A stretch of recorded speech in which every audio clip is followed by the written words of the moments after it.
Hello Sagittarius, welcome to your last horoscope for 2022.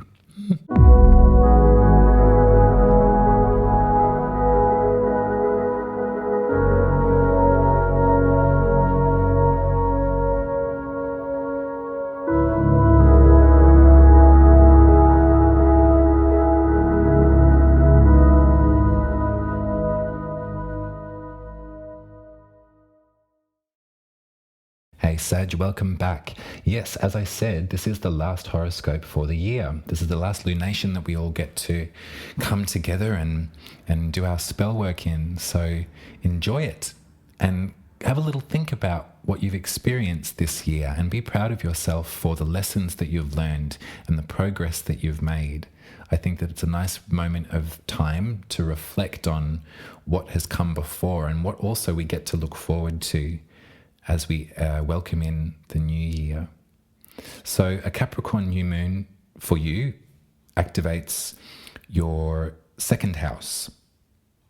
So this is happening on Friday the 23rd of December at 9:17 p.m. if you're in the Southern Hemisphere with me. So around that time, right before the holiday period, I want you to think about your material access, how you earn money and how you'd like to feather your nest. Think about your value system and how you're allowing your talents to provide you with a sense of security. That might be a nice way to think about it. Second house is money, and money is not a dirty word.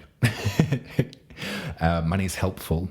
And so at a Capricorn new moon, that's the perfect time for you to manifest, to sort of write yourself a list of wants and needs and desires, edit it to what's really important, and then do your spell work.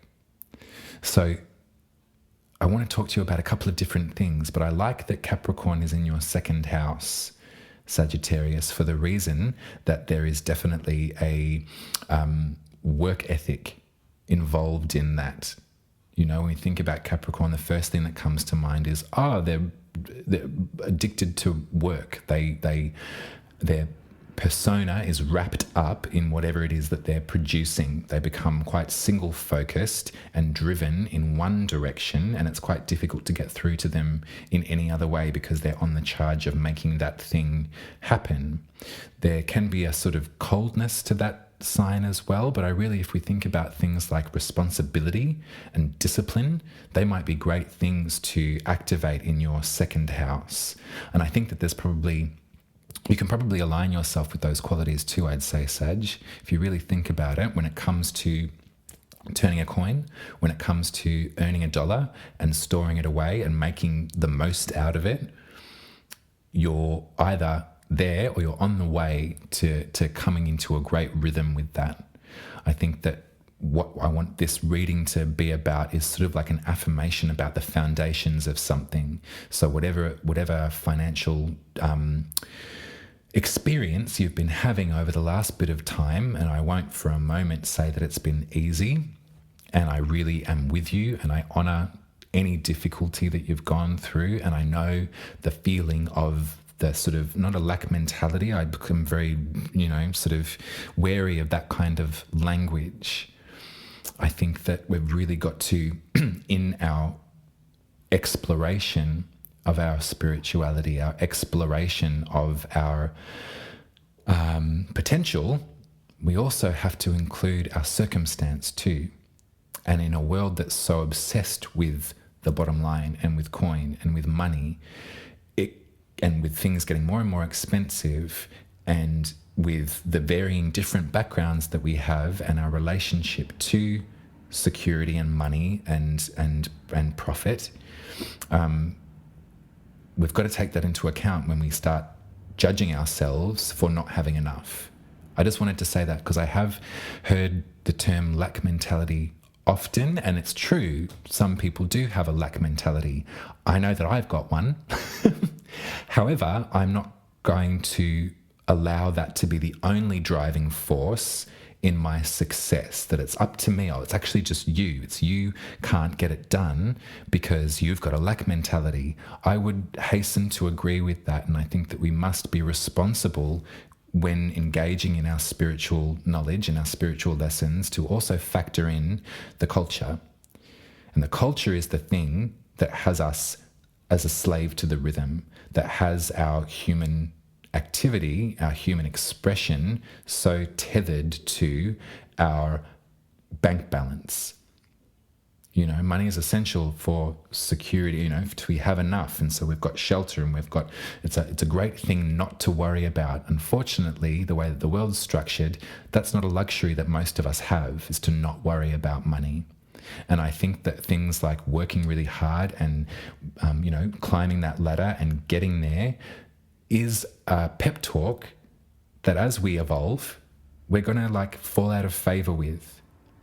I think that things like rest are really important. And I think that your expenditure of your talents and the way that you front up and show up and continually produce should be really taken into great account at this time, Sagittarius. And I don't want you to think for a moment that what you have in your bank is an emblem or a sigil of what you're worth, because it's not. Let's face it. Capitalism sucks, and it's hurtful, and it lies to us and says, if you just all work really hard, you'll have what I have. And I know so many people in this life that have worked every damn day in their life, and they still struggle. And I don't want to say that that's their lack mentality. That's too easy language to use, and I find it a bit annoying. So, at this new moon in Capricorn, I want you to remind yourself of that. I want you to remind yourself of all of your Capricorn traits, all of that beautiful diligence that you have, the preparations that you're making right now for your life and for your loved ones and for your sense of, sustainability, are all things to be really proud of. And it's not what car you drive or how many properties you own or how much you have to splash on designer perfume or whatever the F it is that we all waste our money on. Nothing to do with that. This lunation, I don't want you to think about excess. I want you to think about a sense of pride in your work. That's what I'd like you to manifest this year, Sagittarius. To hell with the idea of needing to accrue. You know, we can see the effects on the planet and this idea of constant consumption of resources. You know, this is our, and let's face it, our current situation in, if I'm speaking to you and you're sitting in a Western country that has access to a lot of cheap thrills, you know, that's another symbol of excess that we don't need. And it's going to take us a little while to readjust, I think. You know, it's funny for me to be sitting here giving a sermon on this kind of thing on the internet, you know, it's sort of I'm earning my money from a YouTube channel. Who'd have thought? But you know what? What am I trying to say? We've got to work with what we've been offered to its best benefit. And I don't want you to work and work and work and slave away because you think you need all of those things that you just don't need. There's a simplification that's happening to all of us at this time, Sagittarius. You can probably feel it. And it's probably quite liberating for you too, you know. In your Sagittarian soul, you love to explore and expand the mind and the consciousness, the experience. So if you can make a list of all of the things that you're paying for right now and really look at them and go, well, actually, I don't even freaking, do I watch Netflix? I don't know. What is it? What can I edit here? Like what am I just spending? You know, how much money am I giving to this corporation, that corporation, that corporation? Am I feathering my nest with things that I just don't need? That's one thing to think about. And maybe like a good cull of that might be a really good thing to do at a Capricorn new moon as well. Got to think of the second house as our values. Above and beyond money, wealth, our value system. So what do you value, and how can you use your work ethic to provide yourself with what you need and protect those that you're responsible for protecting for, and then leave it at that. And then from that space of simplicity, that's when your mind can further expand, and that's when you can experience a bit more of your Sagittarius soul. That's what you really want. You want the evolution to happen. There you go. I didn't realize that was going to happen, but that's what I'm saying to you, Sagittarius. So, take it or leave it. There's also Venus and Mercury in this house for you. So there's a nice sort of disciplinarian kind of, I imagine, sort of high collar and seam stockings type Venus going on in this house at the moment. So there is things like, pleasure and beauty that are attached or that are working through your second house right now, Sag. So let's discover that. Let's sort of use that energy as well to think, like, what's really important to me? Like, am I feeling bad about myself because I don't have what they have? If I'm doing that, this is the time that I can stop doing that, because I'm coming to understand that humanity is going through an evolution process, and we know that a lot of those old systems are showing signs of wear and tear, and that things need to shift. We need to shift the way that we relate to each other, and we relate to ourselves based on what is in our bank account. Sorry, I keep on doubling down on that, but that's what this lunation is telling me. There's a square going between, so the sun and the moon are at 1 degree of Capricorn. They're squaring with Jupiter in Aries. So for you, Sag, Aries rules your 5th house, which is your house of self-expression and of art and creativity, and also of like great sex and pleasure. So Jupiter is the planet of expansion. Great. They're squaring off with this lunation. So I think I am being brought back to focus in on some of that stricter language that we just explored now in terms of your second house, your values. There's going to be great opportunity to focus in on that 5th house.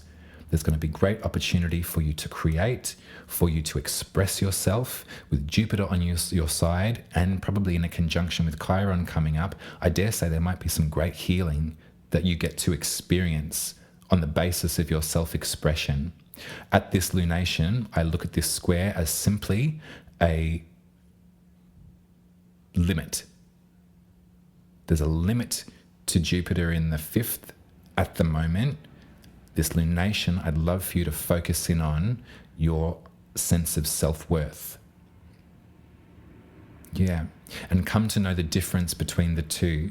The reason it's a square is because we've got 2 cardinal energies. Capricorn is cardinal earth, Aries is cardinal fire. So you can see the difference there. It's great to have cardinal fire in the 5th house of self-expression. How beautiful. There's confidence there. Can't wait to see that start manifesting in your experience, Sagittarius. Cardinal earth is right. What are we doing and how are we doing it? And what is my value system? What means something to me and what doesn't? Am I going to go down this road that will earn me a lot of money and allow me to buy all of these things I don't need? Or am I going to go down this road, work just as hard, be just as aligned with my sense of commitment, and also aligned with my value system and my sense of simplicity? Pluto is going to be moving from Capricorn into Aquarius for a couple of months, from March until June of next year. It'll be our first taste of the Aquarian energy experiencing Pluto. Destruction and rebirth, power and a dissemination of old structures. This is going to be really powerful, and it's going to be generational too. So that energy is got that Pluto in Aquarius will be existing until the 2040s. That's a generational shift. We get to have a taste of it next year. We'll be experiencing it full time from 2024. So all of that reconfiguration that we can feel when Pluto changes signs will hopefully inform some of your value system, some of your self-worth. What am I made of? What am I actually worth? And how am I contributing? And how is my act of service being of benefit to a sense of humanity? It's powerful stuff. I really like this, Sagittarius. I love this for you at the end of the year. You know, if you're having a difficult time around the holidays, I want to offer you my support and my understanding. I know that the holidays, the traditional ones, can get us in all sorts of different mind frames, particularly when it comes to buying things and professing ourselves through professing our love through consumerism. You know, that can bring up all sorts of different lack mentalities and all sorts of different isn't that funny I said lack mentality, right? See, it's still ingrained in me. It's sort of like, oh, it's your fault for it's we can feel guilty for not having enough to pay forward at a festival of corporate gift giving. And if that's what you're feeling, Sagittarius, I want you to kiss it away, because you're worth so much more than what you give other people. Because what am I trying to say? You give so much, Sag. You're constantly giving. You're incredibly generous with your time and energy. It doesn't have to be a thing that you give that lets that person know that you love them.